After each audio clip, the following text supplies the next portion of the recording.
সেই পুরুলিয়ার ভাবরা ভাজা আরও দোকান থেকে লয়, ঘরেতেই তৈরি করে নিন একটি উপকরণে। দেখতে যেমন সুন্দর, খেতেও বেশ সুন্দর। তৈরি করাটা খুবই সহজ, রেসিপিটা একবার দেখে নিলেই হচ্ছে। সন্ধ্যাবেলায় চায়ের সাথেই বলুন আর সকালবেলায় মুড়ির সাথেই বলুন, একবার তৈরি করে খেয়ে দেখবেন, খেতে তো অসাধারণ লাগে। আরও একবার সবাইকে অনুরোধ রইল সুমিতা কিচেনে আরও একটা রেসিপি দেখার লেগে। আজকে আমি তৈরি করব সেই পুরুলিয়ার বিখ্যাত ভাবরা ভাজা। এই রেসিপিটা আপনাদের সাথে শেয়ার করে দিচ্ছি, আপনারা পুরো রেসিপিটা দেখবেন, আশা করছি আপনাদেরও খুবই ভালো লাগবে। চলুন রেসিপিটা শুরু করা যাক। পুরুলিয়ার বিখ্যাত ভাবরা ভাজা তৈরি করার লেগে এখানে আমি নিয়েছি 250 গ্রাম বেসন। আমি আমার পরিমাণ মতো নিয়েছি, আপনারা চাইলে আপনাদের পরিমাণও নিতে পারেন। বেসনের মধ্যে দিয়ে দিচ্ছি 1 চামচ মেপে 1 চামচ কালো জিরা, আরও দিয়ে দিচ্ছি ওই চামচ মেপে 1 চামচ মৌরি, ওই চামচটা মেপে দিয়ে দিচ্ছি 1 চামচ কাঁচা লঙ্কা একদম ছোট্ট করে কুচানো, 1/2 চামচ দিয়ে দিচ্ছি চিনি, দিয়ে দিচ্ছি স্বাদ মতো নুন। শুকনো উপকরণগুলো একটু হাত দিয়ে নেড়ে চেড়ে বেসনের সাথে মিশিয়ে নিচ্ছি। শুকনো উপকরণগুলো একটু হাত দিয়ে নেড়ে চেড়ে বেশ সুন্দর করে মিশিয়ে দিয়েছি। এরপর অল্প অল্প জল দিয়ে শক্ত করে একটা বেসনের ব্যাটার তৈরি করে নেব।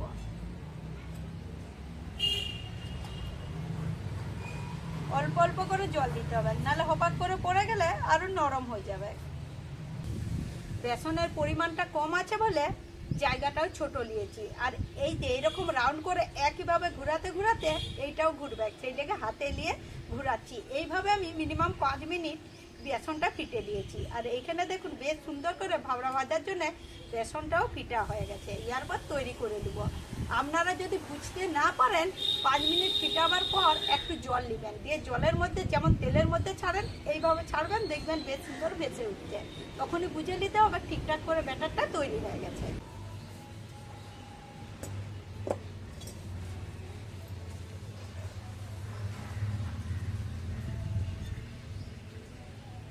ভাবড়াগুলো ভাজার লেগে কড়াইয়ের মধ্যে দিয়ে দিচ্ছি সাদা তেল। ভাবড়া ভাজা সরষার তেলেই বেশি ভালো টেস্ট, কিন্তু আমার কাছে সরষার তেলটা কম আছে, সেই লেগে আমি ওই তেলের মধ্যে আরও দিয়ে দিচ্ছি কিছুটা সরষার তেল। ইয়াতে করে স্বাদটা বেশ ভালোই আসবে। আপনাদের কাছে শুধু সরষার তেল থাকলে সরষার তেলেই ভাজবেন, ভাবড়া ভাজার স্বাদ বেশি ভালো হয়। আর এইদিকে আমি আরও একবার বেশ সুন্দর করে বেসনটা ফিটে নেবো, আর এইদিকে তেলটাও ততক্ষণে গরম হয়ে যাবে। আরও একবার বেশ সুন্দর করে বেসনটা ফিটে আর ভাবরার জন্য ব্যাটারটা তৈরি করে দিয়েছি। আর ব্যাটারটা দেখুন কত সুন্দর হয়েছে। আর এইদিকেও তেলটা বেশ সুন্দর হয়ে গরম হয়ে গেছে। ভাবরা ভাজা একটু ডুবা তেলে ভাজতে হয়। এরপর পরিমাণ মতো নেবো আর তেলের মধ্যে ছেড়ে দেবো।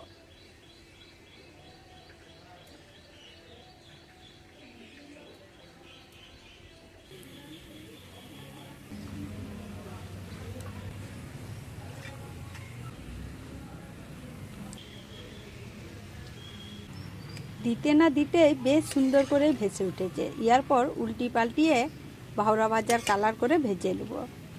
আর ভাজার সময় তাপটা অনেকটাই কম রাখবো, নালে আরও উপরটায় রং চলে আসবে, ভিতরে কাঁচা রয়ে যাবে। ভাবরাগুলোকে উল্টিয়ে পাল্টিয়ে বেশ সুন্দর করে কালার করে ভেজে নিয়েছি। আর কত সুন্দর ফুলেওছে আর সেই রকম দেখতেও হয়েছে। দেখুন বন্ধুরা, দোকানের থেকেও কোনো অংশে কম নয়। এরপর তেলটা ভালো করে ঝরিয়ে তুলে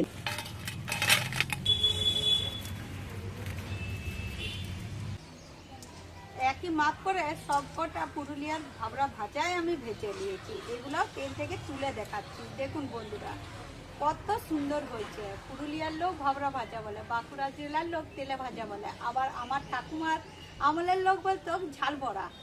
এই গরমকালে এইরকম আমাদের এইখানে এই ঝাল বড়াই বলুন আর ভাবরা ভাজাই বলুন, সন্ধ্যাবেলায় লোক কিনে নিয়ে যে পোস্ত দিয়ে তরকারি করে আর জল ভিজা ভাতের সাথে খেতে বেশ ভালো লাগে। অধিকাংশ মানুষই গরিব, আপনারা তো জানেনই বাঁকুড়া জেলা পুরুলিয়া জেলার লোক অধিকাংশই গরিব মানুষ থাকে, খেটে খাওয়া। আপনারা একবার এমন করে সন্ধ্যাবেলায় তৈরি করে তরকারি করে খেতে হবে না, একটু বিট নুন উপর থেকে একটু লঙ্কার গুঁড়া ছড়িয়ে কিংবা মুড়ি দিয়ে মেখে খাবেন। আমাদের এখানের লোক দিনের বেলাতেও পাওয়া যায়, মুড়ি দিয়ে মেখে খায়, আর রাতেও পাওয়া যায়। সব ভাবরা ভাজাগুলো ভেজে নেওয়ার পর একদম কাছের থেকে দেখাচ্ছি। বন্ধুরা, পুরো রেসিপিটা দেখার পর কমেন্ট করে বলবেন কেমন তৈরি হয়েছে। গ্রীষ্মকালের বিকাল মানে অনেক বড়, আরও মাঝে মাঝে ঝড় বৃষ্টি হয়। চায়ের সাথে কি খাবো মনে হয়, এটা ওটা মনে হয় না। তো এইভাবে ভাবরা ভাজা খেয়ে দেখবেন। পুরুলিয়ার ভাবরা ভাজাই বলুন, আর বাঁকুড়া জেলার তেলে ভাজাই বলুন, ঝাল বড়াই বলুন, খেতেও বেশ ভালো লাগে। আরও সকালে মুড়ির সাথেও খেয়ে দেখতে পারেন। আরও বললাম যে পোস্ত দিয়ে সন্ধ্যাবেলায় ভিজা ভাতও তৈরি করে খেয়ে দেখতে পারেন। এরপর কেমন তৈরি করেছি আপনারা একটু খেয়ে বলি। তার আগে ভেঙে ভিতরটা দেখায়। ভিতরটা দেখুন কত সুন্দর। আর বিট নুন লঙ্কার গুঁড়া ছড়িয়েও খেতে পারেন।